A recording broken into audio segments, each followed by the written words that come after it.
Hello friends, आज हम आए हुए हैं जिला पीलीभीत के कन्नापुर गांव में। यहाँ पर बहुत ही प्यारा हनुमान जी का मंदिर है और यहाँ पर बहुत ही बड़ी और प्यारी मूर्ति बनी हुई है। यहाँ पर हमारे बड़े भाई मतलब हमारे साले साहब ने सत्यनारायण की कथा और भंडारे के लिए कहा था। वही यहाँ पर अपनी मनोकामना पूरी होने के बाद कराने आए हैं। यहाँ पर सभी लोग, हमारी पूरी फैमिली, उनकी पूरी फैमिली, सभी लोग आए हुए हैं। और ये है हमारे बड़े भाई जो हनुमान जी की प्रतिमा के सामने हाथ जोड़कर पूजा कर रहे हैं। अब आ जाते हैं मंदिर में शिवलिंग और हमारे नंदी महाराज जी विराजमान हैं। इनकी पूजा अर्चना करते हैं। सभी देवी देवताओं को पूजा करते हैं, नाम लेते हैं, धूपबत्ती लगाते हैं।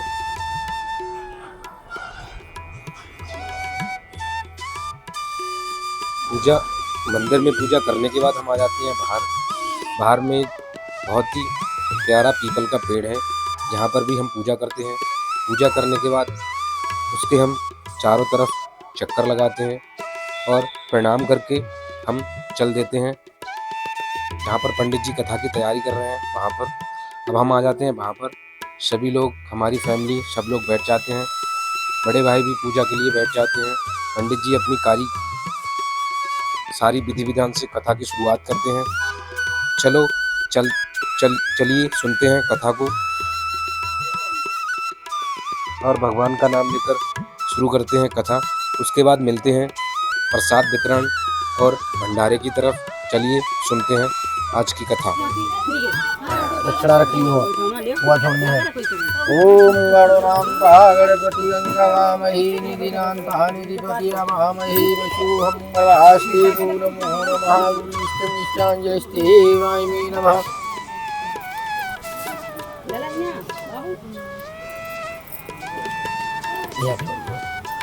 ओम ब्रह्मचारी सपांतकारी भानसती भूम। ये वाली एक हाथ तो नहीं।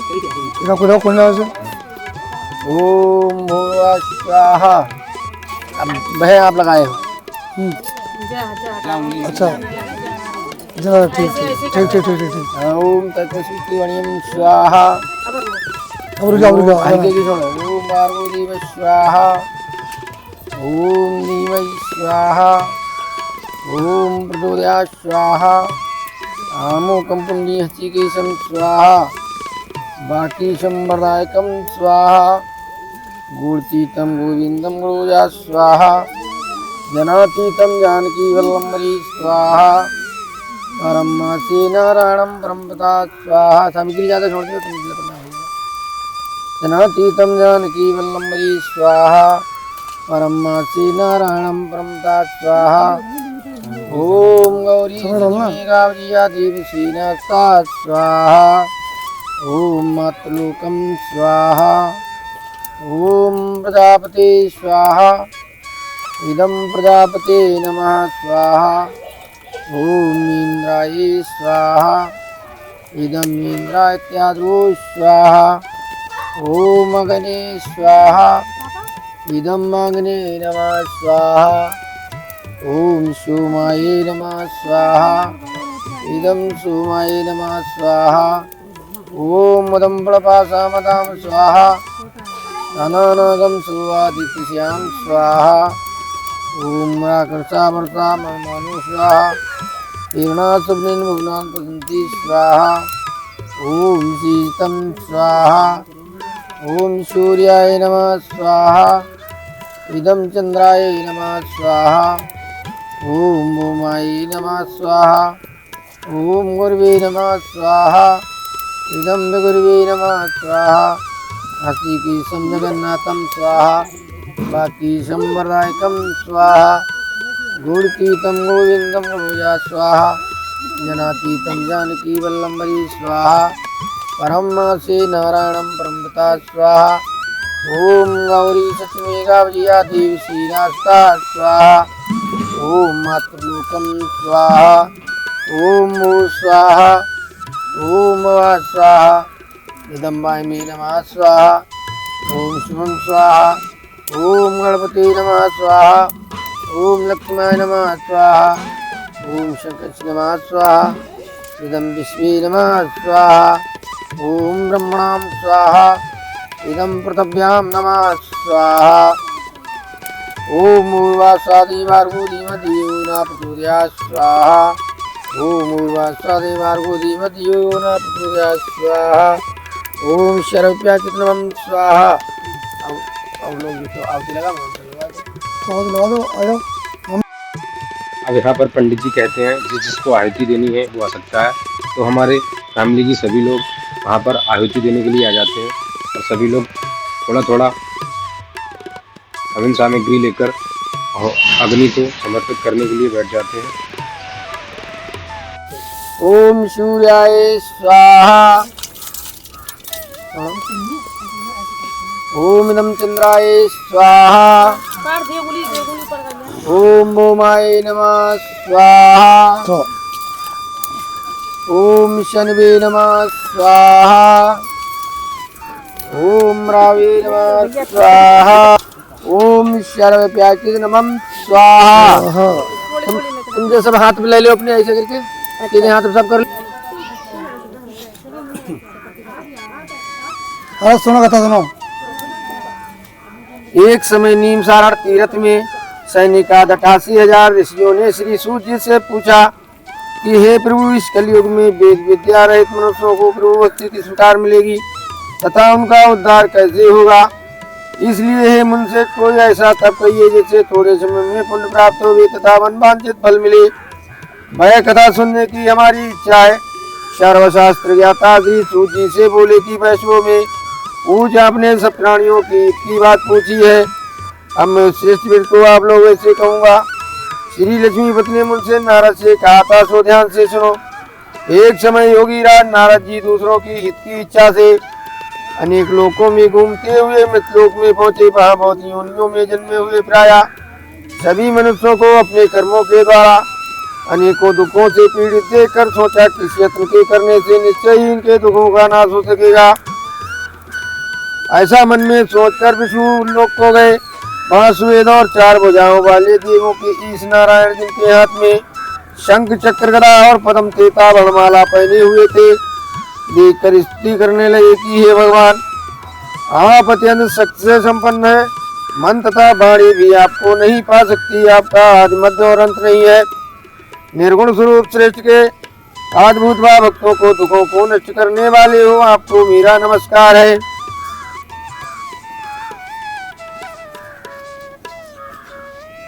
तो नारद जी से इस प्रकार की स्थिति सुनकर विष्णु भगवान बोले कि हे मुनिश्रेष्ठ, क्या आपके मन में क्या है? आपका यहाँ किस काम के लिए आगमन हुआ है? निसंकोच कहो।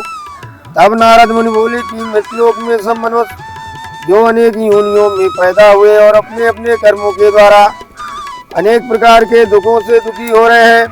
हे नाथ, मुझ पर दया रखते हो तो बतलाइए कि उन मनुष्यों के सब दुख थोड़े ही प्रयत्न से कैसे दूर हो सकते हैं। तो श्री भगवान जी बोले, हे नारद, मनुष्यों की भलाई के लिए तूने बहुत अच्छी बात पूछी है। जिस काम के करने से मनुष्य मोह से छूट जाता है वह मैं कहता हूँ। सुनो, बहुत पुण्य का देने वाला स्वर्ग तथा मृत्यु मनुष्य लोग दोनों में दुर्लभ व्रत है। आज मैं प्रेम बद होकर तेरे से कहता हूँ, सत्यनारायण जी का व्रत अच्छी तरह विधान पूर्वक करके मनुष्य तुरंत ही यहाँ सुख होकर मरने पर मोक्ष को प्राप्ति होता है। श्री भगवान के वचन सुनकर नारद मुनि बोले कि उस व्रत का क्या फल है और क्या विधान है, और किसने किया है और किस दिन इस व्रत को करना चाहिए, विस्तार से कहो। भगवान बोले, दुख शोक आदि को दूर करने वाला, धनता दान को बढ़ाने वाला, सौभाग्य तथा संतान को देने वाला और सभी स्थानों पर विजयी करने वाला, भक्त और सदा के साथ किसी भी दिन मनुष्य श्री सत्यनारायण की शाम के समय ब्राह्मणों और बांधवों के साथ धर्म पारायण होकर पूजा करे। भक्त भाव से सवाया नवेद केले का फल की दूध और गेहूं का चूर्ण ले। गेहूं के अभाव में साठी चावल का चूर्ण, शक्कर तथा गुड़ ले और सब भक्षण योग्य पदार्थ जमा करके सवाए पर अर्पण कर देवता बांधवों सहित भोजन करावे। भक्त के साथ स्वयं भोजन करे और नित्य विधान का आचरण कर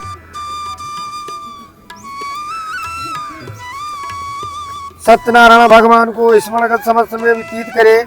इस तरह का व्रत करने पर मनुष्यों की इच्छा निश्चय ही पूरी होती है। विशेषकर काल में भूमि पर मोक्ष का यही सरल उपाय है। इस श्री सत्यनारायण व्रत कथा प्रथमो अध्याय समाप्त।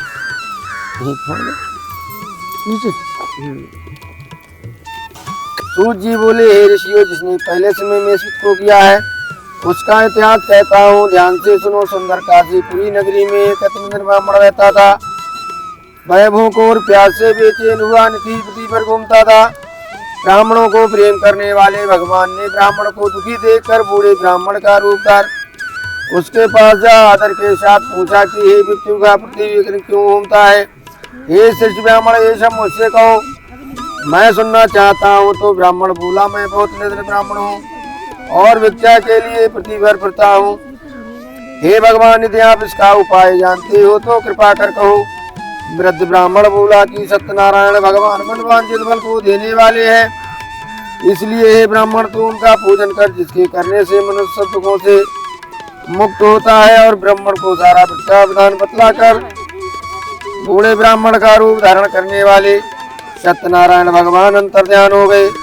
जिस व्रत को वृद्ध ब्राह्मण ने बतलाया है मैं उसको अवश्य करूंगा। ये निश्चय करने पर उसे रात में नींद भी नहीं आई। वह सवेरे ही उठा और सत्यनारायण का भिक्षा निश्चय कर भिक्षा के लिए चला। उस दिन उसको भिक्षा में बहुत धन मिला, जिससे बंधु और बांधवों के साथ तुम ना बोलो, तुम कथा उसने सत्यनारायण का व्रत किया और इसके करने से ब्राह्मण सब दुखों से छूटकर अनेक प्रकार की संपत्तियों से युक्त हुआ। उस समय से वह ब्राह्मण हर मास व्रत करने लगा। इस तरह सत्यनारायण भगवान के इस व्रत को जो करेगा वह सब पापों से छूटकर मोक्ष को प्राप्ति होगा। आगे जो पृथ्वी पर सत्यनारायण का व्रत करेगा वह मनुष्य सब दुखों से छूट जाएगा। इस तरह नारद जी ने नारायण का कहा हुआ व्रत तुमसे कहा। हे विप्रो, में और क्या कहूँ? तो ऋषि बोले, हे मनुष्यों, संसार में इस ब्राह्मण से सुनकर किसने इसको किया है? हम वह सब सुनना चाहते हैं, इसके लिए हमारे मन में श्रद्धा है। सूत जी बोले, हे मुनियों, जिसने इसको किया है वह सब सुनो। एक समय वह ब्राह्मण धन और ऐश्वर्य के अनुसार मानता बांधवों के साथ व्रत करने को तैयार हुआ। उसी समय एक लकड़ी बेचने वाला बूढ़ा आया और वह लकड़ियों को रखकर ब्राह्मण के मकान में आया। प्यास से दुखी लकड़हारे ने उसको व्रत करते देखकर लकड़हारा ब्राह्मण को नमस्कार कर कहने लगा कि आप ये क्या कर रहे हैं और इसके करने से क्या फल मिलता है? कृपा करके मुझसे कहो। ब्राह्मण ने कहा, सब मनोकामनाओं को पूरा करने वाला ये सत्यनारायण भगवान का व्रत है। इसकी ही कृपा से मेरे यहाँ धनराज की वृद्धि हुई है। ब्राह्मण से इसके बारे में जानकर लकड़हारा बहुत प्रसन्न हुआ और चरणामृत और प्रसाद खाने के बाद अपने घर को गया। लकड़हारे ने मन में इस प्रकार का संकल्प किया कि आज ग्राम में लकड़ी बेचने से मुझे जो धन मिलेगा, इसी से श्री सत्यनारायण देव का उत्तम व्रत करूंगा। ये मन में विचार वह बूढ़ा ब्राह्मण लकड़ियां अपने सिर पर रखकर जिस नगर में धनवान लोग रहते थे वे वैसे सुंदर नगर में गया। उस रोज वहां पर उसी लकड़ियों का दाम पहले दिनों से चौगुना मिला। तब वह बूढ़ा लकड़हारा दाम ले प्रसन्न होकर पके केले की फली, शक्कर की दूध और दही, गेहूं का चूर्ण इत्यादि सत्यनारायण भगवान के व्रत की कुल सामग्रियों को लेकर अपने घर को गया। फिर उसने सब अपने भाइयों को बुलाकर विधि के साथ भगवान जी का पूजन व व्रत किया। व्रत के प्रभाव से बूढ़ा लकड़हारा धन पुत्रा से युक्त हुआ और संसार के समर्थ होकर वैकुंठ को चला गया। इस श्री सत्यनारायण व्रत कथायम दूसरा अध्याय समाप्त।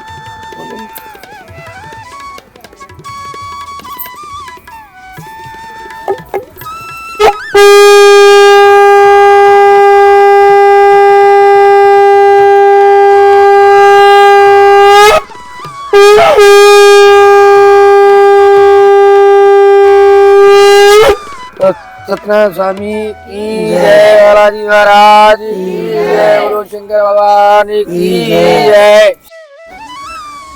तो सूत जी बोले, हे सच मुनियों, अब आगे की कथा कहता हूँ सुनो। पहले समय में उल्का मुख नाम का एक बुद्धिमान राजा था। वह सत्यवक्ता और जितेंद्रिय था। प्रतिदिन देवी स्थानों में जाता तथा गरीबों को धन देकर उनकी कष्ट दूर करता था। और उसकी पत्नी कमल के समान मुख वाली और सती साध्वी थी। भद्रशिला नदी के तट पर उन दोनों ने सत्यनारायण देवता का व्रत किया। उस समय में वहाँ एक साधु वैश्य आया और उसकी नाव में व्यापार के लिए बहुत साधन था। नाव को किनारे पर ठहरा कर राजा के पास गया और राजा को व्रत करते हुए देखकर विनय के साथ पूछने लगा, हे राजन, भक्ति उच्च से आप क्या कर रहे हैं? मेरी सुनने की इच्छा है, आप मुझे बतलाइए। राजा बोला, हे साधु, अपने बांधवों के साथ पुत्राधिकी की प्राप्ति के लिए महाशक्तिमान सत्यनारायण भगवान का व्रतवा पूजन किया जा रहा है। राजा के वचन सुनकर साधु आदर के साथ बोला, हे राजन, मुझसे इसका संतान को, मैं भी आपकी कथा अनुसार इस व्रत को करूंगा। मेरी भी कोई संतान नहीं और इससे निश्चय ही होगी। राजा से सब सुन व्यापार के निवृत्त हो आनंद के साथ घर को गया। साधु ने अपनी स्त्री से संतान देने वाले उस व्रत का समाचार सुनाया और कहा कि जब मेरे संतान होगी तब मैं इस व्रत को करूंगा। और साधु ने ऐसे वचन अपनी स्त्री लीलावती को कहे। एक दिन उसकी स्त्री लीलावती पति के साथ आनंदित हो संसारिक धर्म में प्रवृत्त होकर सत्यनारायण भगवान की कृपा से गर्भवती हो गई तथा 10वें महीने में उसकी सुंदर कन्या का जन्म हुआ। दिन दिन वो ऐसे बढ़ने लगी जैसे शुक्ल पक्ष का चंद्रमा बढ़ता है और कन्या का नाम कलावती रखा गया। तब लीलावती ने मीठे शब्दों में अपने पति से कहा कि आपने जो संकल्प किया हुआ था कि भगवान का व्रत करूंगा, अब आप उसे करिए। साधु बोला, हे प्रिय, इसके विवाह पर करूंगा। अपनी पत्नी को आश्वासन दे वो नगर की ओर चला गया। कलावती प्रतिग्रह में व्रत को प्राप्ति हो गई।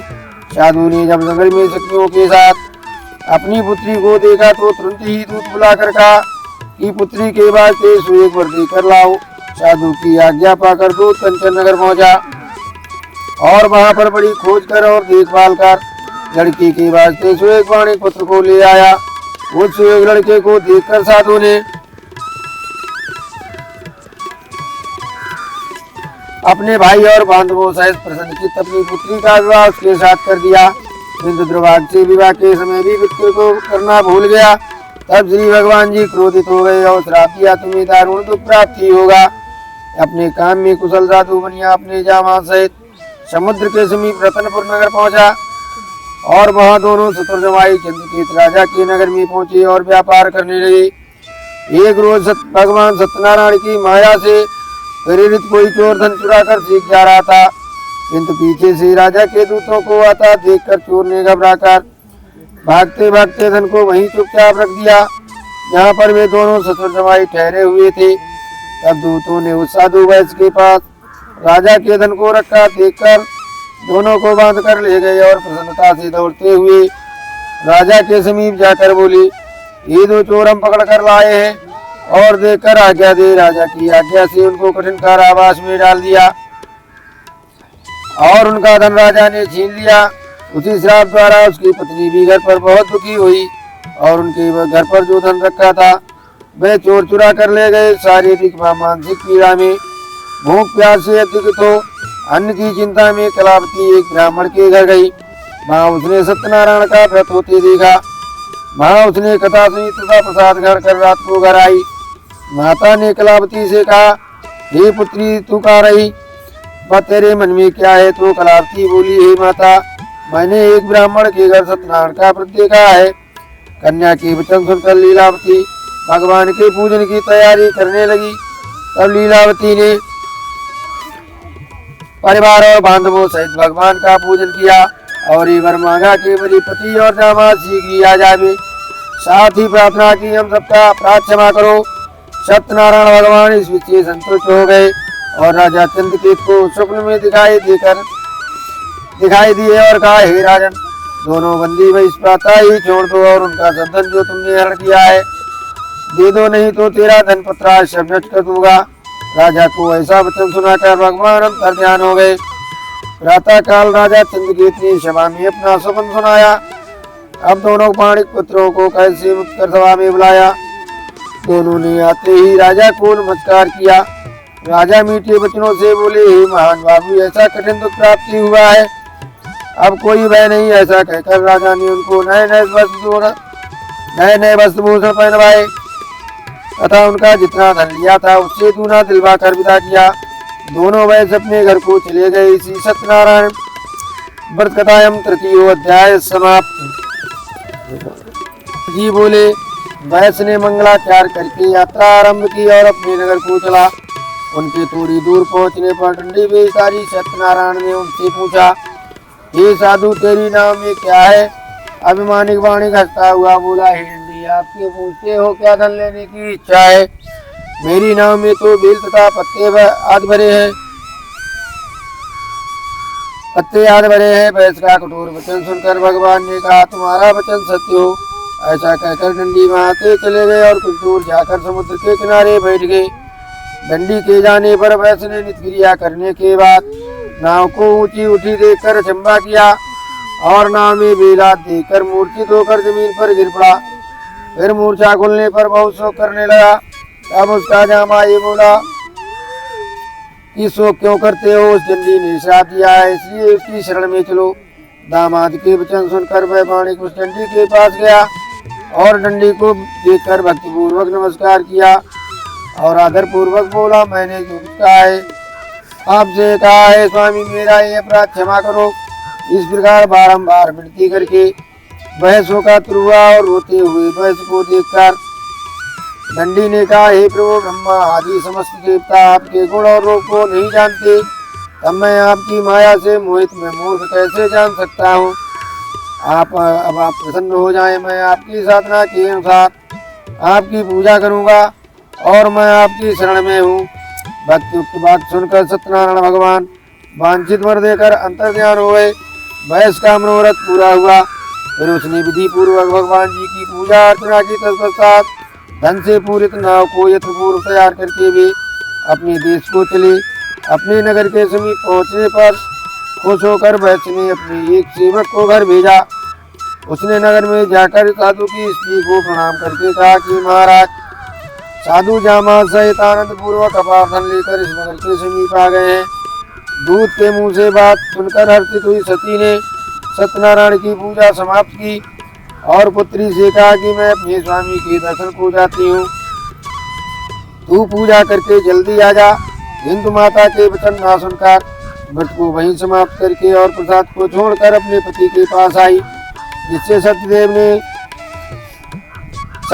ने रुष्ट होकर उसके पति को नाव सहित पानी में डुबा दिया। तब वह अपने पति को न देखकर रोती हुई जमीन पर गिर गई। इस तरह नौका को डूबाता कन्या को रोता देखकर साधु दुखित हो बोला, हे प्रभु, मुझसे या मेरे परिवार से जो भूल हुई है उसे क्षमा करो।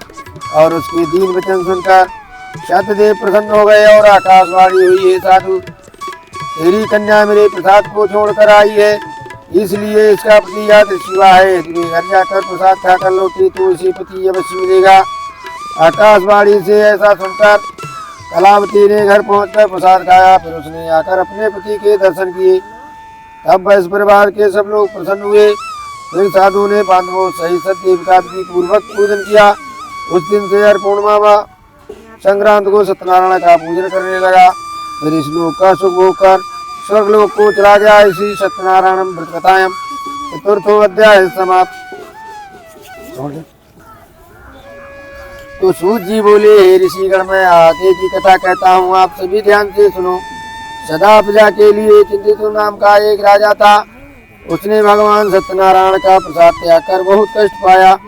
एक समय राजा वन में वन्य पशुओं को मार कर वर के वृक्ष के नीचे आया और वहां उसने ग्वालाओं को भक्ति भाव से बंधु और बांधवों सहित श्री सत्यनारायण जी का पूजन करते देखा। परंतु राजा ये देखकर भी अभिमान के कारण ना तो वहां गया और ना ही सच्चे भगवान को नमस्कार किया। जब ग्वालाओं ने भगवान का प्रसाद उनके सामने रखा तो वो प्रसाद को त्याग कर अपने नगर को चला गया और नगर में पहुंचकर उसने देखा कि उसका सारा राज्य नष्ट हो गया है। वह समझ गया कि ये सब कुछ भगवान सत्यदेव ने रुष्ट होकर किया है। तब वह वन में वापस आया और ग्वालाओं के समीप जाकर विधि पूर्वक पूजन कर प्रसाद ग्रहण किया तो सत्यनारायण की कृपा से सब कुछ पहले जैसा ही हो गया और लंबे समय तक सुख भोग कर मरणोपरांत मोक्ष को प्राप्ति हुआ। जो मानव इस श्रेष्ठ दुर्लभ व्रत को करेगा सत्यनारायण भगवान की कृपा से उसे धन दान की कोई कमी नहीं होगी। निर्धन धनी और बंदी बंधनों से मुक्त होकर निर्भय हो जाता है। संतानहीनों को संतान प्राप्त होती है तथा सब इच्छाएं पूर्ण कर अंत में वैकुंठ धाम हो जाता है। अब उनके बारे में भी जानिए जिन्होंने पहले इसको किया है, साथ ही उनके दूसरे जन्म की भी कथा सुनिए। सतानंद नामक वृद्ध ब्राह्मण ने सुदामा के रूप में जन्म लेकर श्री कृष्ण की भक्ति एवं सेवा से वैकुंठ प्राप्ति किया। उल्लकामुक नामक महाराज राजा दशरथ बने और श्री रंगनाथ का पूजन कर मोक्ष को प्राप्ति हुई। साधु नाम के वैश्य ने धर्मात्मा सत्य प्रतिज्ञ राजा मोहरा ध्वज बनकर अपने पुत्र को आर्य से चीर कर वैकुंठ धाम प्राप्ति किया। महाराज पंकज जो स्वयंभू मनु बने, उन्होंने बहुत से लोगों को भगवान की भक्ति में लीन कराकर वैकुंठ धाम प्राप्ति किया। बैल कड़ारा भी अगले जन्म में घू नामक निषाद राजा बना, जिसने राम के चरणों की सेवा कर अपने सभी जन्मों को संवार लिया। श्री सत्यनारायण प्रकटायम पंचमो अध्याय समाप्त।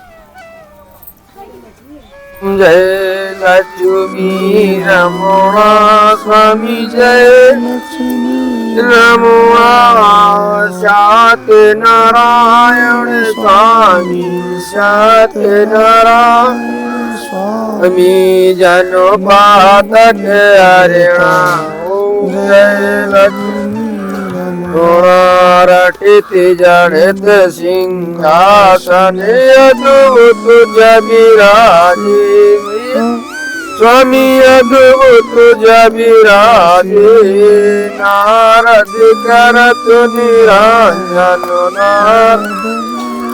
निरंजन घंटा ध्वनि बाजे।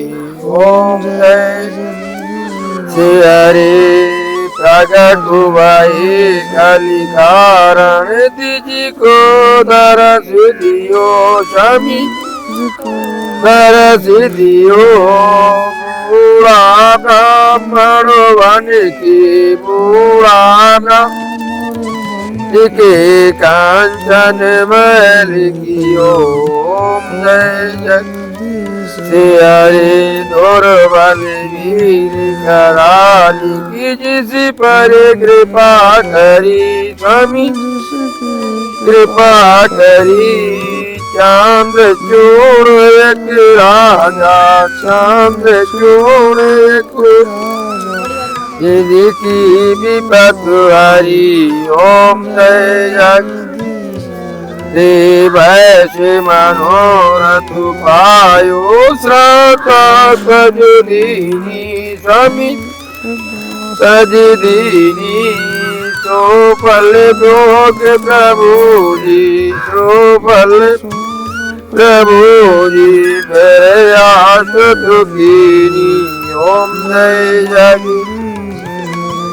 भक्ति भाव की कारण चिनी चिनी रूप धर्यो स्वामी रूप धर्यो श्रद्धा धारण कीनी श्रद्धा कीनी तिनी को जगा जिशरो ओम जय जगदीश। ग्वाल बाल संग राजा बनु में वाकी करी स्वामी वाकी करी मनुवांछित फल दीना मनुवांछित दीना दीनी दयाल हरि ओम श्री हरि झाड़ती प्रसादु सभाया कदुली फल मेवा स्वामी फल मेवा धूप दीप तुलसी से धूप दीप से राजी सतुदेवा ओम जय जगदीश। श्री सत्य नारायण जी की आरती जो कोई गावे स्वामी जो कोई गावे कहे तो शिवानंद स्वामी कहे तो स्वामी मनोवांछित फल पावे ओम जय जगदीश हरे। तुम सब लोग छोड़ दो, इन्हें दोनों लोगों को दो, सीधे यहाँ से घूम जाओ। सीधा से? हाँ घूम जाओ।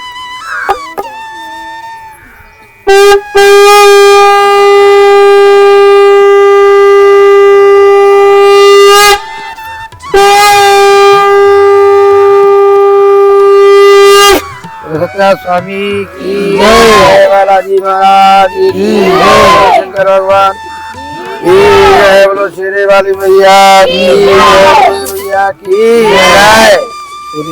अब यहाँ पर सत्यनारायण जी की कथा समाप्त हो जाती है। फिर हमारे बड़े भाई और हमारी भाभी मंदिर में पूजा करते हैं, प्रसाद वगैरह चढ़ाते हैं, जिससे सभी लोगों को कथा का प्रसाद वितरण किया जा सके।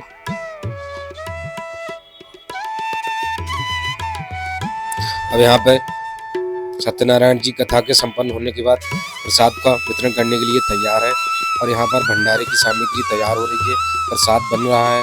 सभी लोग प्रसाद ग्रहण करेंगे। बनने के बाद आप देख सकते हैं यहाँ पर बहुत ही अच्छी तरीके से लोग प्रसाद को बना रहे हैं। अब यहाँ पर सबसे पहले हमारी कन्याओं पूजन करके कन्याओं को प्रसाद खिलाया जा रहा है। कन्याएं अपना प्रसाद ग्रहण कर रही हैं। कन्याएं प्रसाद ग्रहण करने के बाद फिर हम सभी लोग यहाँ पर प्रसाद ग्रहण करेंगे। कन्याएं